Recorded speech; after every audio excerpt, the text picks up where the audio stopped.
जय श्री राम भक्तों। बोले श्री राम भगवान की जय। जय हो पवन सुत हनुमान की। तो आज मंगलवार के पावन दिन पर मंगलवार की व्रत कथा। व्यास जी बोले, एक समय नैमिषारण्य तीर्थ में 88,000 मुनियों ने एकांत्र होकर पुराणों के ज्ञात श्री सूत जी से पूछने लगे कि शौनक ऋषि बोले, हे महामुनि, आपने अनेकों पुराणों की कथा सुनाई है। आप कृपा करके ऐसा व्रत कहें और कथा बताएं जिसके करने से संतान की प्राप्ति हो तथा मनुष्यों को रोग, शोक, अग्नि, सर्प आदि का भय ना हो, क्योंकि कलयुग में जीवों की आयु कम है। फिर इस पर भी इन्हें रोग आदि घेर रहेंगे तो श्री हरि का ध्यान कैसे कर सकते हैं। श्री सूत जी बोले, हे मुनियों, तुमने बहुत सुंदर कथा पूछी है। भगवान श्री कृष्ण और युधिष्ठिर का संवाद तुम्हारे सामने कहता हूँ, ध्यान पूर्वक सुनो। एक समय पांडवों की सभा में श्री कृष्ण जी बैठे हुए थे। युधिष्ठिर ने भगवान श्री कृष्ण से प्रश्न किया। युधिष्ठिर ने श्री भगवान से प्रश्न किया, हे भगवान, नंद गोविंद अपने मेरे लिए अनेकों कथाएं सुनाई हैं। कृपा करके कोई ऐसा व्रत या कथा बताएं जिसके करने से मनुष्य को पुत्र की प्राप्ति हो।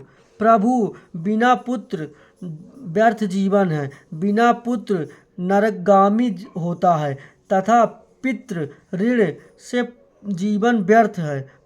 पितृ ऋण से पुत्र जीवन व्यर्थ होता है और बिना पुत्र नरक की गामी होती है तथा पितृ ऋण से छुटकारा नहीं मिल सकता और न पुनः नामक नरक से उद्धार हो सकता। अतः पुत्रदायक व्रत बताइए। श्री कृष्ण भगवान बोले, हे राजन, मैं एक प्राचीन इतिहास सुनाता हूँ, ध्यान देकर सुनो। कुंदनपुर नामक एक नगर था, उसमें नंद नामक एक ब्राह्मण रहता था। भगवान की कृपा से उसके पास सब कुछ था, फिर भी वह दुखी था। इसका एकमात्र कारण था कि ब्राह्मण की स्त्री सुनंदा के कोई संतान नहीं थी। ब्राह्मण की स्त्री सुनंदा पतिव्रता थी, भक्ति पूर्वक हनुमान जी की आराधना करती थी। मंगलवार के दिन व्रत के अंत में भोजन बनाकर हनुमान जी का भोग लगाने के बाद स्वयं भोजन करती थी। एक दिन मंगलवार के दिन ब्राह्मण किसी कार्य की अधिकता से हनुमान जी का भोग न लगा सकी तो ब्राह्मणी को बहुत दुख हुआ। उसने कुछ भी नहीं खाया पिया और मन में प्रण करके सो गई कि अब तो अगले मंगलवार को ही महावीर जी का भोग लगाकर अन्न जल ग्रहण करूंगी। ब्राह्मणी रोजाना भोजन बनाती थी परंतु स्वयं भोजन नहीं करती और मन ही मन श्री हनुमान जी की आराधना करती रहती थी। इसी प्रकार 6 दिन व्यतीत हो गए। ब्राह्मणी सुनंदा अपने निश्चय के अनुसार भूखी प्यासी रही। मंगलवार को सुनंदा प्रातः काल ही मूर्छित होकर गिर पड़ी। उसकी भक्ति के प्रभाव से हनुमान जी प्रसन्न हो गए और प्रकट होकर बोले, मैं तेरी भक्ति से प्रसन्न हूँ, तू वर मांग। सुनंदा बोली, प्रभु, मेरे कोई संतान नहीं है, कृपा करके पुत्र व कन्या प्रदान करें, आपकी अति कृपा होगी। श्री महावीर जी बोले, तेरी इच्छा पूर्ण होगी, तेरे एक कन्या पैदा होगी और उसका अष्टांग रोज सोना दिया करेगा। इस प्रकार से कहकर महावीर जी अंतर्ध्यान हो गए। ब्राह्मणी बहुत ही प्रसन्न हुई।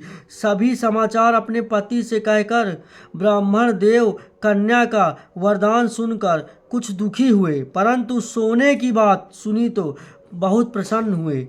विचार किया, कन्या के साथ मेरी निर्धरता भी समाप्त हो जाएगी। श्री महावीर जी की कृपा से वह ब्राह्मणी गर्भवती हुई। 10वें महीने में जाकर उसने कन्या रूपी रत्न प्राप्त हुए। वह बालिका अपने माता पिता में जिस प्रकार शुक्ल पक्ष का चंद्रमा बढ़ता है, ठीक उसी प्रकार वह अपने पिता के घर में नित्य बढ़ने लगी। 10वें दिन ब्राह्मण ने उस बालिका का नामकरण संस्कार तो करा तो इसके कुल पुरोहित इस बालिका का नाम रत्नबाला रखा, क्योंकि यह कन्या सोना दिया करती थी। इसी कन्या ने पूर्व जन्म में बड़े ही विधि विधान पूर्वक मंगल देव का व्रत किया था।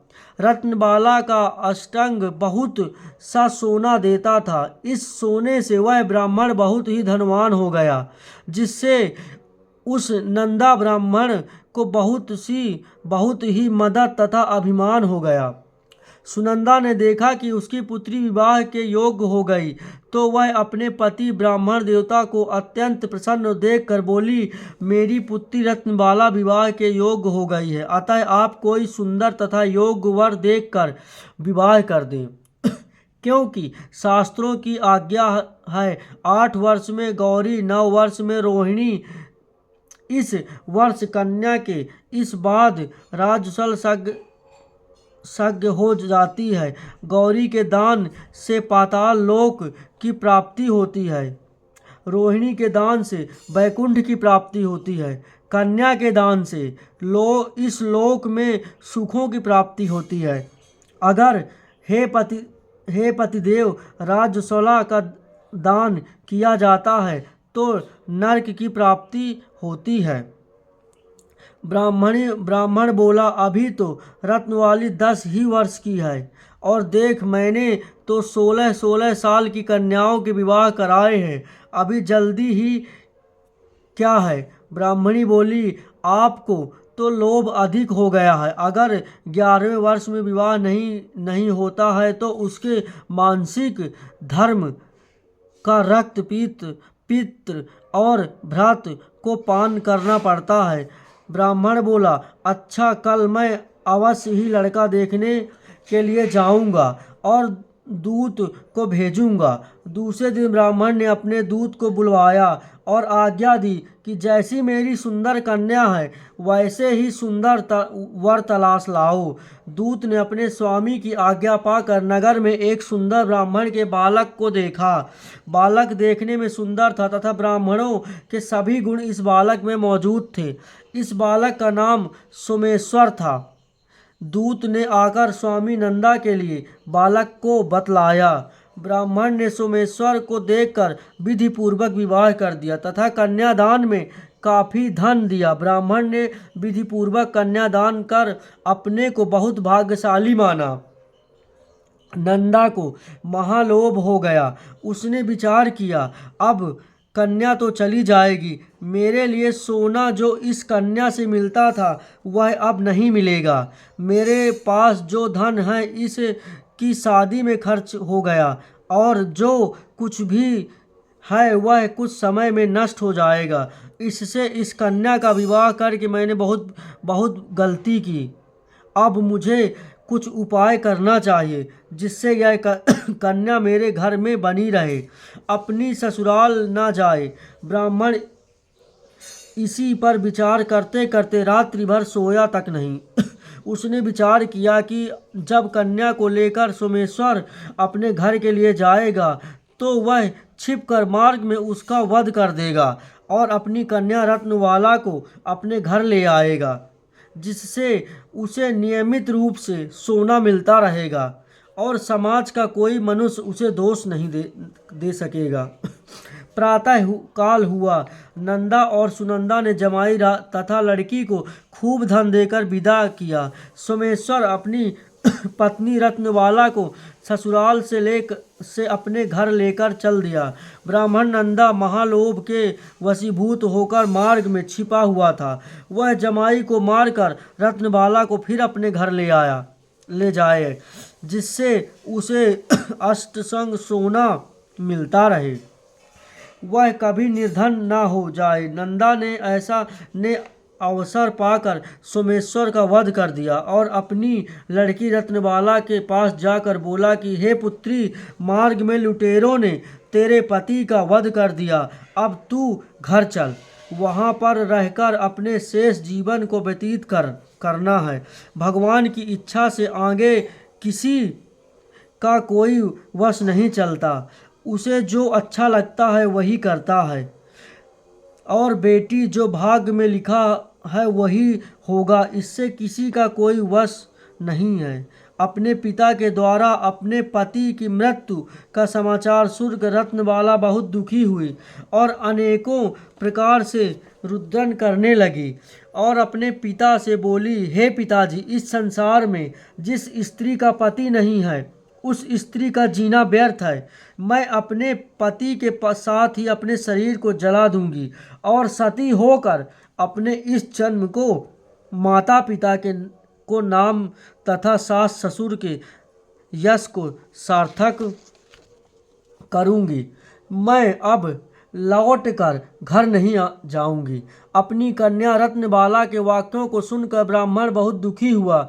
विचार करने लगा, मैंने व्यर्थ इसका वध किया, क्योंकि रत्नबाला इसके पीछे अपने प्राण तक देने के लिए तैयार है। मेरे लिए यह धन अब प्राप्त ही नहीं होगा। मेरा तो दोनों तरफ से मरण हो गया। और यह सोचकर बहुत ही रोने लगा। सोमेश्वर की चिंता बनी गई। सोमेश्वर की स्त्री रत्नबाला सती होने की इच्छा में अपने पति के सिर को अपनी गोद में रखकर चिंता कर पर बैठ गई।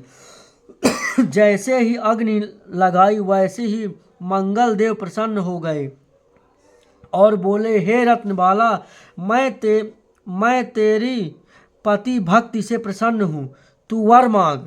रत्नबाला ने अपने पति देव के जीवन दान मांगा।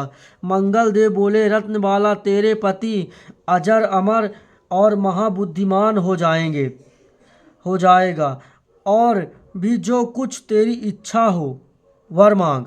रत्नबाला बोली, हे ग्रहों के स्वामी आदि, यदि आप मुझे पर प्रसन्न हो तो मुझे यह वरदान दीजिए कि जो आपका मंगलवार के दिन प्रातःकाल लाल पुष्प लाल चंदन से पूजन कर आपका स्मरण करे, उसको रोग और व्यथित कभी न हो सके, उसका सर्वजनों से कभी भी वियोग न हो और सर्प अग्नि तथा शत्रुओं का भय न हो रहे।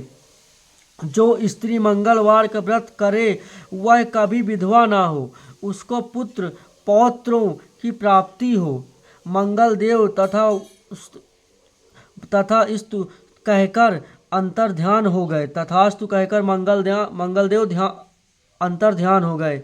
सोमेश्वर मंगल देव की कृपा से जीवित हो गया। रत्नबाला अपने पति को व्रतराज और मंगल देव की कृपा से इस लोक में नाना प्रकार से सुख भोग कर अंत में पति के साथ स्वर्गलोक को प्राप्त हुए। बोले श्री बालाजी महाराज की जय, बोले हनुमान जी महाराज की जय। तो भक्तगणों, इस प्रकार यह मंगलवार की व्रत कथा है जो आप सभी को मैं सुना रहा था। आप सभी भक्तों का बोलिए कमेंट पर जरूर लिखिएगा। जय श्री राम, जय बजरंगबली, जय श्री राम, जय श्री राम, जय श्री राम।